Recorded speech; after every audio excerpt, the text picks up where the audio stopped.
Hi കൂട്ടുകാരെ, സുനു വ്ളോഗ്സിലേക്ക് എല്ലാ കൂട്ടുകാർക്കും സ്വാഗതം. ഇന്ന് ബ്രേക്ക്ഫാസ്റ്റിന് നല്ല ചൂട് ഇടിയപ്പവും ചൂട് മുട്ടക്കറിയുമാണ്. അത് എങ്ങനെ ഉണ്ടാക്കാൻ നോക്കാം. വായോ വീഡിയോയിലേക്ക്. ഇന്ന് ഇടിയപ്പം ഉണ്ടാക്കുന്നതാണ് കാണിക്കാൻ പോകുന്നത്. അതിനായിട്ട് 1/2 കിലോ പൊടി ചൂടുവെള്ളത്തിൽ കുഴച്ചെടുക്കണം. എൻ്റെ ചാനൽ സബ്സ്ക്രൈബ് ചെയ്യാത്ത കൂട്ടുകാരുണ്ടെങ്കിൽ ചാനൽ സബ്സ്ക്രൈബ് ചെയ്യുക, ലൈക്ക് ചെയ്യുക, ഷെയർ ചെയ്യുക, കമൻറ്റ് ചെയ്യുക. വ്യത്യസ്തമായിട്ടുള്ള വീഡിയോസ് ഇടുന്നതായിരിക്കും. എല്ലാവരുടെയും സപ്പോർട്ട് വേണം. ഇതിനായിട്ട് ഞാൻ അരിപ്പൊടി എടുത്ത് വെച്ചിട്ടുണ്ട്. 1/2 കിലോ പൊടിയാണ് എടുത്തിരിക്കുന്നത്. നമുക്ക് ചൂടുവെള്ളത്തിൽ വേണം ഇടിയപ്പത്തിനുള്ള മാവ് കുഴയ്ക്കാനായിട്ട്.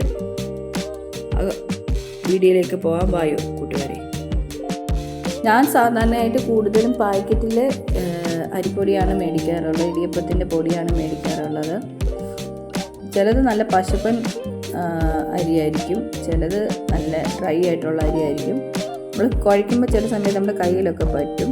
അതിന് നമ്മൾ കുറച്ച് എണ്ണ കയ്യിൽ തൂത്തിട്ട് കുഴച്ചാൽ മതി.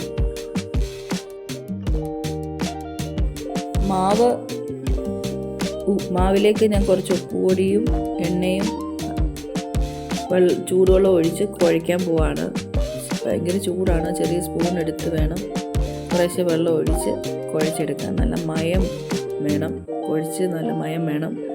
അപ്പോൾ അത് കുഴച്ച് ഒരു 5 മിനിറ്റ് അവിടെ ഇരിക്കട്ടെ. ആ സമയം കൊണ്ട് നമുക്ക് തേങ്ങ തിരുമ്മി എടുക്കണം.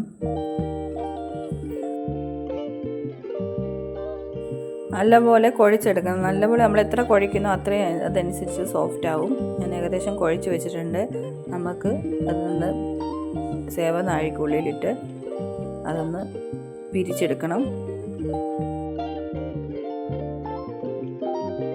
അങ്ങനെ ഇടിയപ്പത്തിനുള്ള ഉണ്ടാക്കാനായിട്ട് അച്ചിൻ്റെ അകത്തിട്ട് മാവ് വെച്ചു. ഇനി നമുക്കത് ഇടിയപ്പം ഉണ്ടാക്കാം.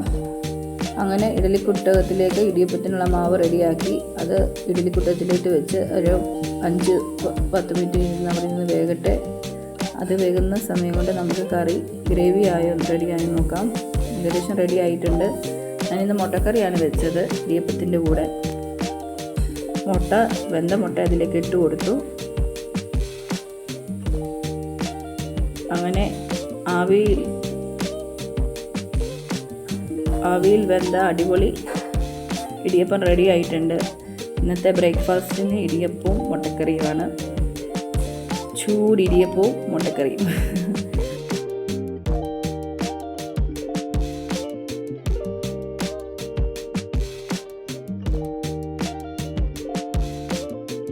ചാനലിൽ ലൈവൊക്കെ ഉണ്ട് കൂട്ടുകാരെ. എല്ലാവരും വന്ന് ലൈവിലും വന്ന് സപ്പോർട്ട് തരണം. വ്യത്യസ്തമായിട്ടുള്ള വീഡിയോയുമായിട്ട് ഞാൻ വീണ്ടും വരുന്നതായിരിക്കും. എല്ലാവരുടെ സപ്പോർട്ട് വേണം. അപ്പോൾ വീണ്ടും പുതിയ വീഡിയോയുമായി വരാം. അതുവരേക്കും ബൈ ഫ്രണ്ട്സ്.